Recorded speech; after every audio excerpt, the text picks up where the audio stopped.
Hello, everybody. I'm Jesse Waters, along with Katie Pavlich, Juan Williams, Dana Perino, and Charlie Hurt. It's 5 o'clock in New York City, and this is The Five.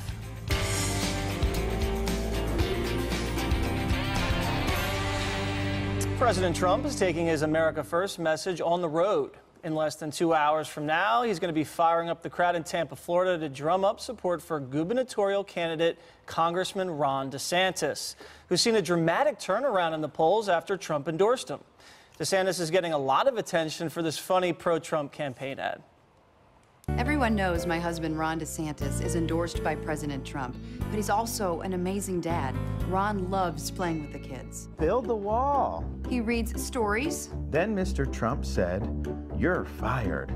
I love that part. He's teaching Madison to talk. Make America great again. People say Ron's all Trump, but he is so much more. Big league. So good. I just thought you should know. Oh, gosh. Congressman DeSantis isn't the only candidate benefiting from Trump's backing.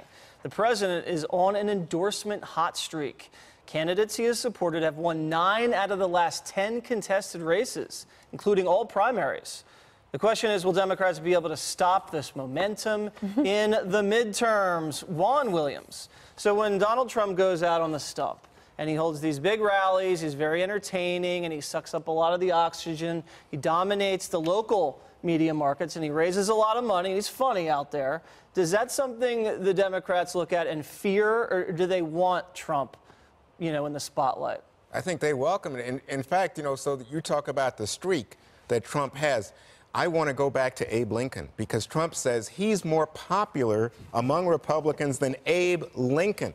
And Jesse, even for you, I think that's a bit much, right? Honest Abe? I don't know. I don't know. I don't know. Look at the numbers. I don't know. We have to go back and see if we can find a poll for Abe Lincoln. But anyway, Trump assures us he's more popular. It was probably a Rasmussen poll. I'm sure it was, right? And I'm sure that you would cite it. So I think that what goes on here is we've come into the era of the Trump Republican cult. Everything Trump backs a candidate, Trump's candidate immediately takes off. Even in this case, where there was a really quite popular Republican running, a guy who'd been elected for 21 years in the state of Florida, a veteran, all of a sudden, DeSantis shows up on Fox a lot and then gets endorsed by a Trump tweet, and he's the candidate. All of a sudden, his numbers jump. But I think it's really telling. These guys aren't running on the economy. They're not running on tax cuts. They're running on anti-immigrant fervor. They're running on things like putting down the NFL players. So this is what we've got. I think fine. I think Democrats know that if you look at Virginia and that gubernatorial race, you look at the Alabama Senate race, you look at Pennsylvania 18, this is not Trump's time. Not when it gets to the general. He might dominate in the primaries, right, but not in the general. What do you think about Trump in the general with these Trump-backed candidates, Dan? Well, I think it's interesting because the 2018 midterms are being fought in two totally different battlegrounds, and both can be seen in Florida, where the president will be tonight. So one of them would be the Congressman Carlos Curbelo. He's a respected member of Congress, but he is probably the most endangered Republican. And what he's had to do in his district, which is down in Miami, is to try to distance himself from President Trump. And so there's that one, okay? So President Trump's going to be in Tampa. That's not necessarily the Miami media market, but still he goes there. Contrast that with Rick Scott, who's running for the Senate. He's currently the governor. He wants to beat Bill Nelson for that Senate seat. And he is unabashedly pro-Make America Great Again. And he is up in the polls. So you have these two things where Scott needs him and Curbelo needs to distance himself from him. Both could theoretically work. Right. Both people could end up winning that. They're diametrically opposed strategies, but it does show the power and the threat of President Trump. Do you see it that way? Well, I do. Of course he does. All right, Katie. Yeah, really. There you go. No, but the argument that obviously there are some areas in Virginia and places like that where Donald Trump is unpopular, but the fact that he got elected despite that unpopularity just underscores, I think, a very important thing that gets missed a lot, and that is, for all the excitement and weirdness of the 2016 election, it was all about issues. And a lot of people came out and voted for Trump. They didn't like him, and they didn't like some of the stuff he did, but they cared about, it's not anti-immigrant fervor, they cared about illegal immigration, they cared about trade, and they cared about the economy, and they said, on these issues, I think this guy, he may not be somebody I want to invite to my tea party or have a beer with or whatever, although I can't imagine any true American not wanting to have a beer with Donald Trump. If you drink beers. If you drank beer or anything. But the fact that they trusted him on those issues, and he was talking about issues that these people that Republicans and Democrats had both ceded. And you take a guy like Adam Putnam in Florida, who was a very popular politician from there. But that hurts him, the fact that he was in Washington so long, because he hadn't been bringing up these issues, and Trump, sloshes in and brings up all these issues that we're not supposed to be talking about. But I was thinking about what you're saying. Just give me a second here. That I was going to pick totally up. Fine. We can't wait to hear your point, but I just wanted to rebut Charlie while I had the moment. Okay, go for it. That when you think about Republican party stances, I would think about free trade, right? I would think about being open to immigration as being part of the history. So that's why I think we've remade the Republican Party into the image of Donald Trump. Go ahead. The only thing I would say about that, and I'll let Katie take the floor here, I believe the only thing that can really hurt the president in the midterms are two things. The enthusiasm gap. Right. If the Democrats are just rabid and they come out so strong and just overwhelm Republicans, or the trade issue, because if he doesn't score trade wins between now and November, a lot of the white working class voters that are affected by the free trade situation right now may stay home. And trade is a local issue, right? And midterm elections are all about turnout. So when we talk about President Trump going to Florida, having this rally, Phil Keating was reporting there earlier saying that people camped out overnight. They're excited to be there. There are going to be thousands of people there to support him. DeSantis has been accused of being in Washington for far too long, but he can make the argument that he's going to be a candidate like Donald Trump in the sense he's going to keep his promises if he wins the governorship, and he can govern like an executive as the president has on a number of issues. And you can take the Trump platform with illegal immigration, law and order, tax cuts, deregulation, and apply them in a local sense. So in that perspective, he may have something going for him. Can I have one other thing to yours? The two things that could hurt the president, and I'm a little bit of a broken record on it because I don't think I have gotten the message through, and that is the registering of new voters. Because the Democrats are really good at it, they're super organized with it about it, and Republicans need to do the same. These people could they do that there at a rally like this? Well, these people are already probably voters. That's the thing. So you got to find the new voters. Where can you find them? New voters are usually enthusiastic voters, and so that's why you saw, like in Virginia, Ed Gillespie has more Republicans turn out than ever in the history of the state, and he loses by 9 points. If you look at the total electorate, 12% of those voters in Virginia had never voted in a gubernatorial election before. So you've got to try to find those new voters because the Democrats are definitely doing that. And a gubernatorial race is very different than a congressional race for many different reasons. And congressional races are far more specific on issues than a governorship would be. And we're looking at the crowd right now starting to gather in Tampa for this big Trump rally. Charlie, what do you think he's going to say tonight? He's given one of these every 2 to 3 weeks this year. Is there going to be new material? Is it going to be the same old razzle-dazzle? What do you expect? Sure, I think there will be some new material.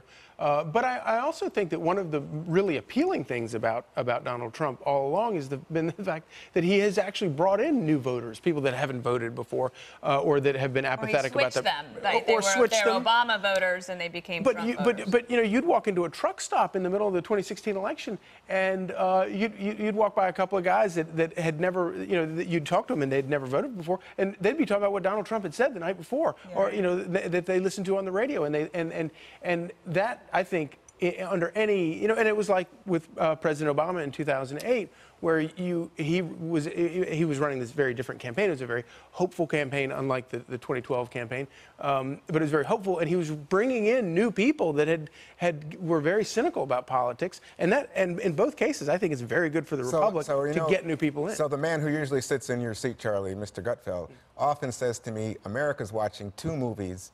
And it's not the same movie, but they're running. And it's like, hey, I see something differently than you do. And in this case, The other side, the flip side of what you're talking about is that Trump activates the Democratic base in a big way. That's why there's that enthusiasm gap. And if you look at the overall poll numbers right now, remember for a while people were saying, oh, he's at 45. That's the highest he's ever been. He's now starting to go back down, and his disapproval rating still 50-something%. So as we talk about the different races, I think you have to understand that maybe the Trump movie for a lot of people is playing out because he's very entertaining. Right. You said he's very funny. Right? Here's what I would say. I would say for the Trump voters, the movie's an action thriller. And for the Democrats, it's a horror flick. And that's what you're seeing on television. Jesse said that horror flick, not me, Mr. President. According to the Democrats. That was your guy. But you brought up some approval numbers, and we ran some numbers through the Waters Matrix. Oh, no. Historically. Yeah. Okay. Abe Lincoln in there? We didn't go that far back. Oh, okay. Okay. We don't have a time machine. But in the big kind of wave elections where Democrats picked up a lot of House seats, in I think 2006 and 2008. They picked up about 20 to 30 seats or something like that. The generic congressional ballot had Democrats up 13 to 15 points going in. Now they're only up about 7 points. So historically, that's not going to be enough for them to pick up enough seats in the House to retake it. And the president's going to be extremely involved in flying all around the country. He said he's going to be on the road 6 to 7 days a week campaigning. The question will be, can you handle it? I think that he can. We'll see if we can keep up. He clearly but they see it as an investment in his agenda long term. So yes, he'll be on the road for 2-3 months, but they're seeing it as we have to make sure we keep the House in order to make sure the agenda moves forward long term, and so Democrats don't move forward with some kind of impeachment process too. And you know, Donald Trump's numbers may be upside down, but you know whose are even more upside down? Nancy Pelosi, and I think that we'll start seeing Maxine Waters getting polled. Those people have been running campaigns against them for a long time, and they're still doing it. Yeah. So that's the fear factor. So you asked, you know, will we see new stuff at the campaign tonight, at the campaign rally in Florida? I suspect it'll be the same old stuff about immigrants, right? It'll be about Nancy Pelosi. Not immigrants, about illegal aliens. Yes. Oh, no. There's a big difference. I keep saying at this table, this is my Dana Perino moment. I keep saying this, and you guys don't listen. But he wants to cut legal immigration in this country. All right. That's another topic for another day, Juan. Got to run. All right. The far left's Medicare for All plan comes with an insane price tag. Bernie Sanders and congressional candidate Alexandria Ocasio-Cortez have been busy campaigning for government-run health care. Watch. We want Medicare to work for every man, woman, and child in this country. We want to be a nation that allows improved and expanded Medicare for all. Medicare for all will be saving middle-class families substantial sums of money. I campaigned on hard commitments of Medicare for all. Health care is a human right and not a privilege. This staple of the socialist platform comes with an eye-popping price tag. A new study from the Mercatus Center finds Senator Sanders' Medicare for All plan would cost over $32 trillion, that's trillion, over the next 10 years. And doubling all federal tax revenue still wouldn't be enough to pay for just that. So Chuck Blahhouse did the study for Mercatus over at George Mason University. You might remember him from the Bush White House, yes. Sanders' office has not even done a cost analysis of his bill. When he announced it, 16 other senators, Democrats, actually co-sponsored it without even a cost analysis. I think we have a list of all of those senators. Charlie, have the Democrats decided that this is where they're going? They are all in for Medicare for all? Whether they, you know, I'm sure there are some smart Democrats in Washington, certainly out in the country, who are not on board with this. But the fact that so many of their leaders are talking about this, it is absolutely staggering. And obviously, you know, you look at the numbers, and of course it's expensive. We also know that it doesn't work, and you can point to all those. That's real key. Yeah, you can point to all these reasons for rejecting it, but it's the moral issue. It's the idea that these people are perfectly okay with just taking things from people who work and giving them to people who do not work. You know, the whole notion of you know, from each according to his ability and to each according to his need. The question is, who determines who you know, what people's ability is and what people's need. If I was in charge, I would say I have no ability, and so I'm not going to do anything, but I have a lot of needs, and so everybody is going to work for me. And I hate to say, I sound like an old man, and I was kind of born an old man, but I mean, kids today, they're not even learning these things. They're not even studying these questions in school. And so, of course, they come out and think, oh, yeah, socialism sounds great. You talk about the moral issue. I think, Katie, I think that the Democrats say that this is a moral issue, that health care is a right, and that we spend all this time giving rich people tax cuts, and why aren't we paying for this? And it is a message that is resonating. This price tag, they set it aside because they don't even do a cost analysis of their own bill. But this is gaining some traction. Well, first of all, I understand the old man thing because I call myself the grumpy millennial. So the kids these days annoy me too. Sure. OK, so let's take this as a moral issue. And we all believe that health care should be provided. This is not the way to do it. The way to do it is through a free market system. And the reason is this has been done before. If you look around the world, whether it's Cuba, Venezuela, or even to Great Britain, it's a matter of cost-benefit analysis. So say you spend the $33 trillion over the next 10 years. What is the result of that? Well, as we've seen in these other places that have implemented some kind of government-run health care, we have seen a lack of care. We've seen quality of care go down, a lack of doctors, rationing of care, fatal delays. And so this idea that Bernie Sanders says he wants Medicare for all to work, the key word there is to work. And rationing of care and not allowing people to engage in the system and actually get the care that they have been promised by all these Democrats is not only disingenuous, but they're lying about the fact that everybody can be taken care of at the quality level that they may be getting now or they could get through a free market system. Here's an example. Peter McMahon, you know, my husband who loves to weigh in on the five. So he is British. He knows the National Health Service well. He works in that field. He sent me this little number today, Juan. Here's an article. Italian doctors are using cardboard as splints in third world clinics of southern Italy. So if you break a limb while you're visiting Italy this year, you don't want to do it down there because they don't have enough material and supplies in order to make a splint for shattered arms and legs. That's pretty bad. I don't want to go visit especially with kids tripping me up. You know? I don't know, you might bring your own bandages if you're going to Italy for vacation. But guys. I will say this, and this is what Bernie Sanders said in response to this study. First, he went after the Koch brothers who paid for the study, and they said, oh, they are opposed to health care. They just want to maintain the status quo. He also said that about the Democratic establishment, by the way. But the fact is that most of the Western world has Medicare for all.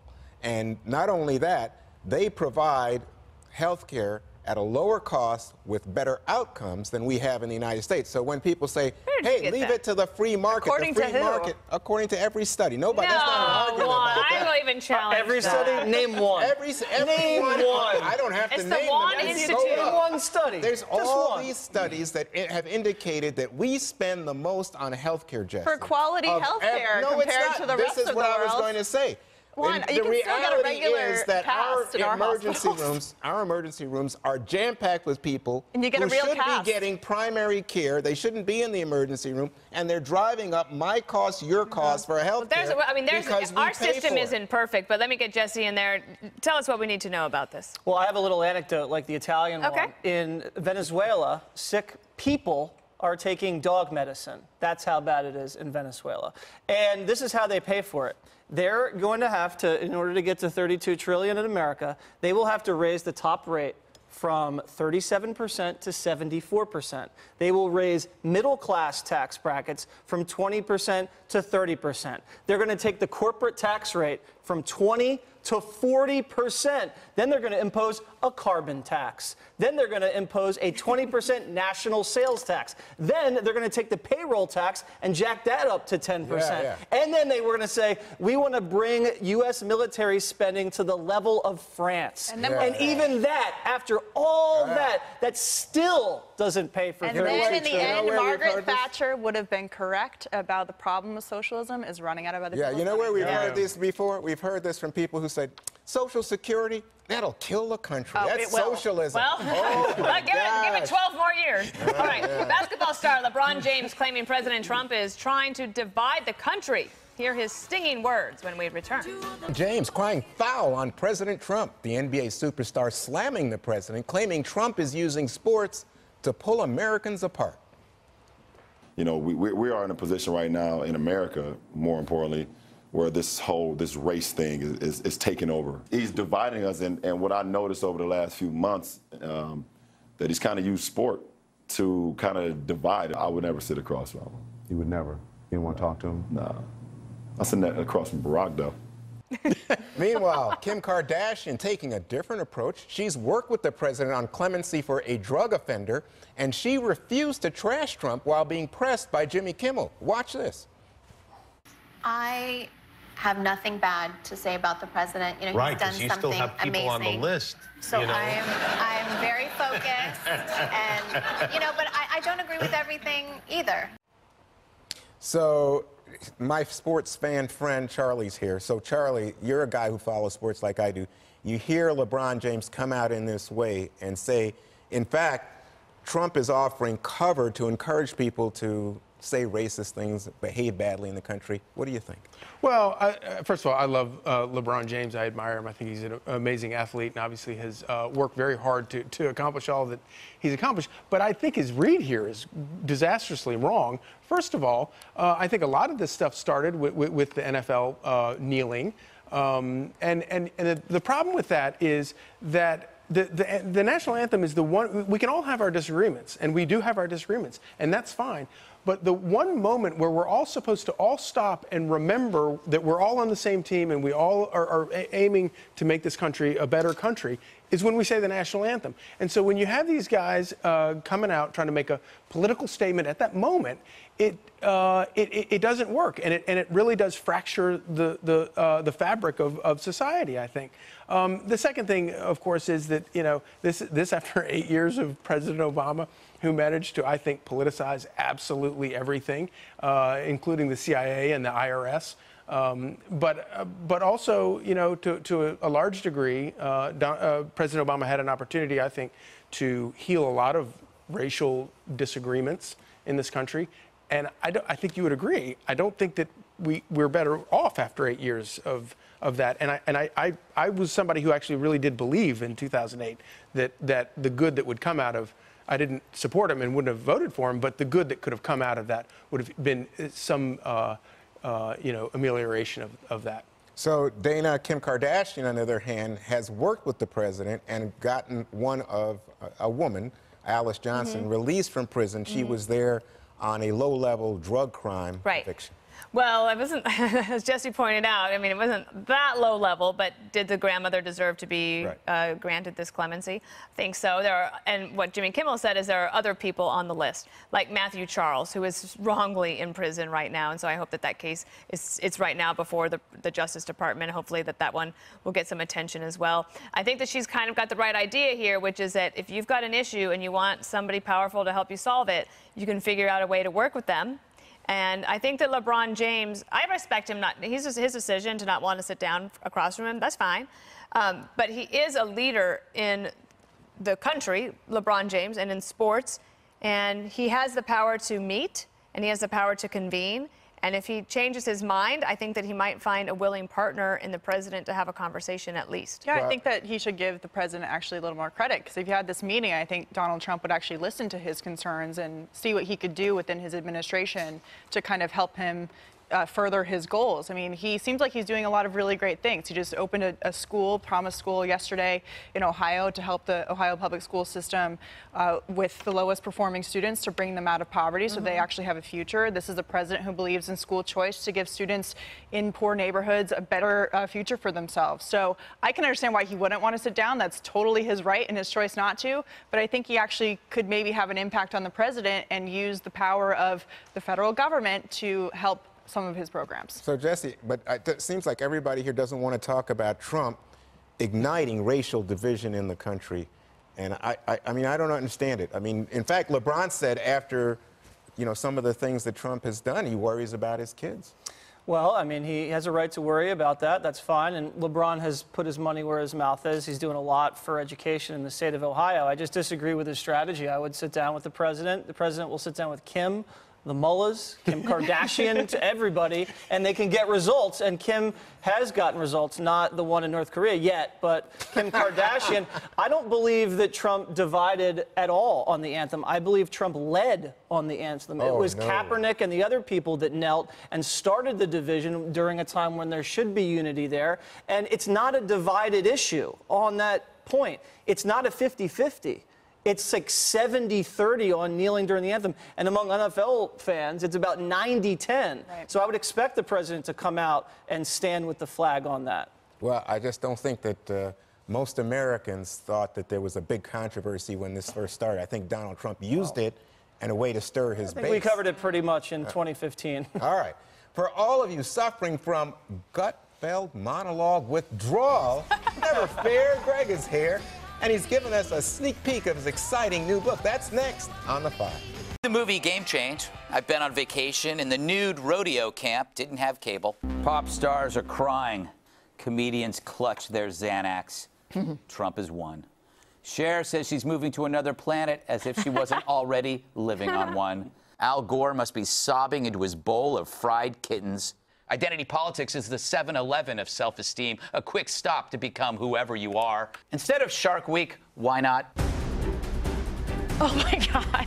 And don't they remember how those celebrity videos before the election accelerated Hillary's defeat? They're the X-lax that finally cleared our political system of Clinton constipation. So it's the moment you've all been waiting for. Greg's new book, The Gutfeld Monologues, Classic Rants from the Five, is officially on sale today. Greg joins us from D.C. to talk about his favorite nuggets of knowledge like you just saw. Greg? How are you? Hello, Charles. We have switched sides. Yes, we have. So I am usually there, and you are usually here. Yes, this is true. The accent, where did the accent come from? It's alarming. I don't know. I was just sitting here. It's his favorite accent. It is a good accent. It's a really bad British accent. Yeah, it's really bad. So, what I wanted to ask you about was, what of all of the amazing monologues you've given, and do you know how many there are? What is your number one single favorite monologue? Oh, that's like asking it's like Kirk naming Douglas. your favorite child. Yeah. Yes, I was going to say that. It's like asking Kirk Douglas to name his favorite child. He has like about 500 of them. I think there's I think I've done 1,000 monologues, and I mean the one I remember most is one of the ones for the montage, which was Terror Week, which was the idea that here we have a whole week devoted to sharks that do very little damage compared to what we're going through now with existential terror. Why wouldn't we do a week called Terror Week, and it's every night highlight a different terrorist group, so we bring home the reality of the real evil in this world, not some, grim fish that we rarely see. I think the problem with that would be there wouldn't be enough boat footage. Yeah, that's true. Or underwater footage, for that matter. Yeah. But it was just an idea. Nobody took it up. So, Dana, my question to you is, with a lot of these monologues get a little salty. And I was wondering if you might want to point out some of the potty mouth stuff that you think Greg gets away with. So Greg and I, we've been on the show together for 7 years, and we sat next to each other not because I thought we would get along, but because we were the shortest, right. And it was the easiest way to light the set. And I don't know if I didn't know Greg, and I guess I did want to ask you, is it annoying to you that I start laughing in the middle of your monologues? I just get such a kick out of it.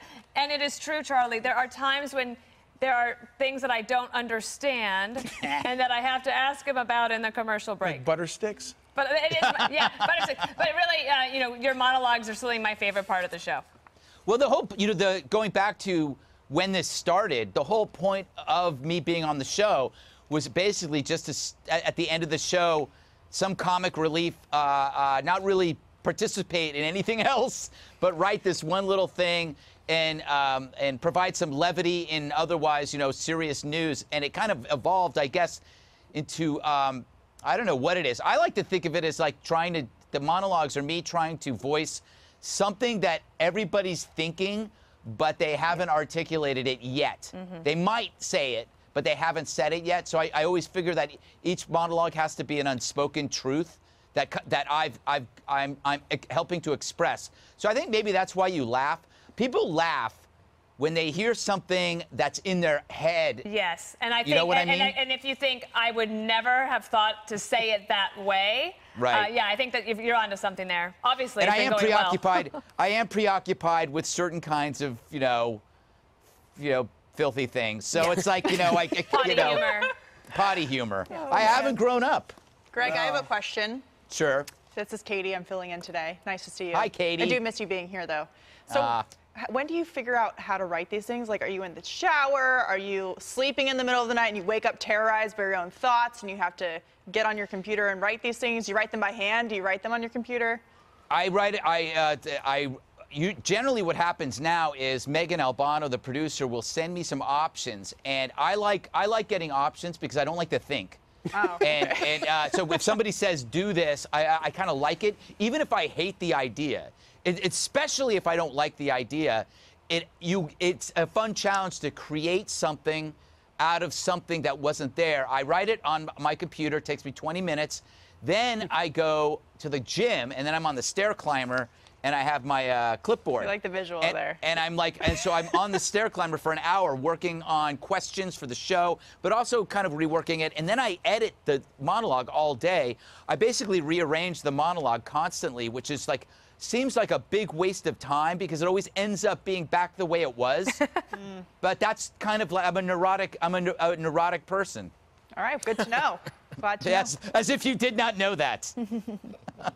Well, I love conservative humor. The fear I have, someone coming from the left is, hey, a lot of conservative humor these days is all about mocking, like skinning the lib, right, in front of the conservative audience. Or It's owning the lib. owning the lib. Owning the lib. Is that it, Dana? Owning, not That's what skinning. Nikki Haley said to those high school students the other day. You should know how that feels, Juan. Yeah, well, Everything's a little too I feel like wild. Jesse Waters when this is going on. But Juan, where do you think the right learned it? They learned it from the left. The left. Oh, I don't think so. I think it's more. The left was the first group to make the political personal. I can't wait for your next book, which would be Skinning Donald Trump. That's what I think is your follow-up. I'm not going to be skinning anything.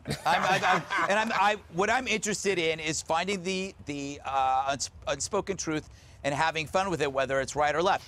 But you have to understand, it was the left that owned this territory for the longest time because to them, it was okay to mock because they felt that the person was necessarily immoral or wrong or evil, so you could say whatever you want. The right is now catching up. All right, Greg, if the president were to tweet something about your book, what would you suggest he tweet? If President Trump were to tweet about my book, it should be, buy this book, it's amazing, and then he'd have to have a link there. Because it's very important you have a link. Amazon would be good. Books a Million. Simon & Schuster. Yeah. Because I notice he never puts a link on it. Yeah, he doesn't like Amazon. Be careful there. That's true. He won't do Amazon. Go to your local bookstore. That's how he owns Congratulations, Greg. Yeah. All right, Greg, Thank you so much, and I'll see you tomorrow. I'm on special report, by the way. Excellent. Any tips? We will not miss that. Any tips? Be nice to Brett Baer. Interrupt All right, can I tell you one more They thing? love One that. more thing. Can I say one more thing? Yeah. The green food here in the D.C. Bureau is not good. And look at that. They were trying to welcome you as a friend. No, they told me to tell you that.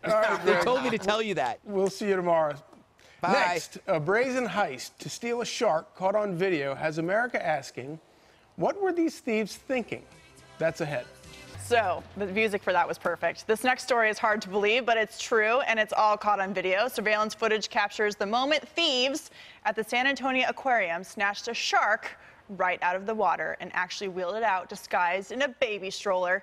Police later busted the shark nappers with two men confessing to the crazy crime.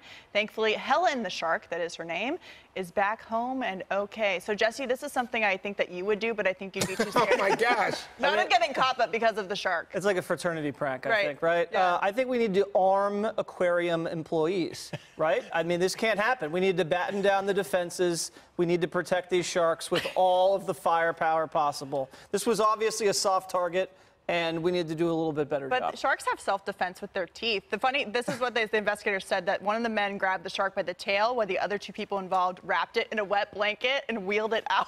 Wait, put it in a bucket. Okay, but was it a prank or were they trying to steal it? And the guy, apparently prank. where they found it, he had other, Yes. lots of other aquariums. And that's terrible. You usually think of like serial killers or crazy people. They have to operate alone because they can't get anybody else on their wavelength of weirdness, of strangeness. This guy had two accomplices with him. But this is socialism right here. So it is, yes. Socialism. Yeah, this is unbelievable. This is socialism on display, and why? and young people should, because this was something that they needed. and it didn't. Nothing is owned under socialism. Oh, you can just steal whatever you want. Well, I think that if your argument would say we shouldn't have an aquarium so that young people can go and watch a public aquarium and learn about sharks. But what amazed me about this was Jesse's response. Jesse wants to arm sharks like they're not bad enough already. No, arm aquarium employees. Try to pay attention. Yeah, we should arm, first of all, kindergartners and go to the aquarium, and you got to face guns now. We don't want to skin I was the just sharks, kidding, Juan. It might have gone over your head. But I must say, the most amazing part of this was the baby stroller. Yes. Don't you think? Why would and the they wrapped in a wet blanket in a bucket thing. I think that was the smartest idea, the baby stroller. Really? How else are you going to carry it out? I mean, carrying you can't put it in your tote bag. Well, you could put it in any bag. Maybe a cooler. But a baby stroller, you know, it's sort of innocent, Dana. No, and then they denied the police the right to search the car. That was interesting, too. But I want to know why the woman, they're still deciding whether she should face charges. Well, the other two are facing charges. Yeah, I think she should. The war on men. In case you're listening to the war on men. The war on men. Yeah, it really is. War on sharks. Well, we should say that Helen, the 1.5-foot-long horn shark, is doing just fine, despite being taken out of the water. And imagine the tales she can tell. Imagine. Corny joke Tuesday. Fish One more thing's tales. up next. It is time now for one more thing. Juan. Well, Neil Diamond, one of my favorites, turned on his heart light last Friday in Colorado for firefighters. Here he is serenading them with Sweet Caroline in a pop-up concert. Sweet Caroline.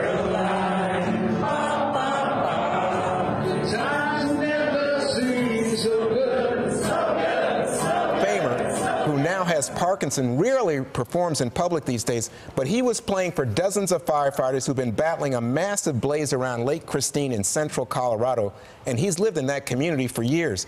The blaze has consumed more than 12,000 acres since the beginning of this month, but thankfully, at the end of the month, we can say it's 80% contained.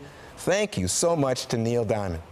All right, the diamond of the table. Oh, yes, thank Dana you. Well, I Perino. have something to promote, which doesn't happen all the time. Sure. This Saturday, be sure to come by the Brielle Public Library, that's in Brielle, New Jersey, for a special conversation I'm going to moderate with Christina Alger. She's the author of the new book, The Banker's Wife. I read that book in 6 hours this winter. I couldn't put it down. It's fantastic, great summer reading, great beach read.